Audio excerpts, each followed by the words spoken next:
Hanno colpito 13 volte in meno di un mese in Friuli e Veneto Orientale, tra la metà e la fine di gennaio di quest'anno. Le indagini, coordinate dalla Procura della Repubblica, svolte dai carabinieri del nucleo operativo e radiomobile della compagnia di Udine, hanno permesso di chiudere il cerchio intorno ad una banda di 5 persone italiane di etnia Sinti.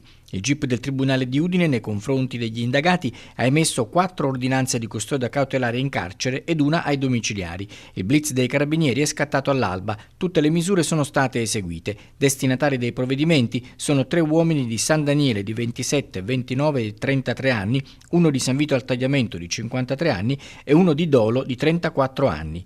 I furti attribuiti agli indagati sono stati commessi in Friuli nei comuni di Varmo, Fiumicello Villa Vicentina, Cervignano del Friuli, Codroipo, Basaldella, San Giovanni al Natisone, Trivignano Udinese e in Veneto a San Michele al Tagliamento, Spresiano e Maserada sul Piave. Il totale del bottino stimato si aggira intorno ai 150.000 euro. In un solo caso, Fiumicello Villa Vicentina, erano riusciti a portare via oggetti preziosi e soldi per un totale di 30.000 euro, mentre a Basaldella si erano impossessati anche di una Mercedes dopo aver trovato le chiavi in casa.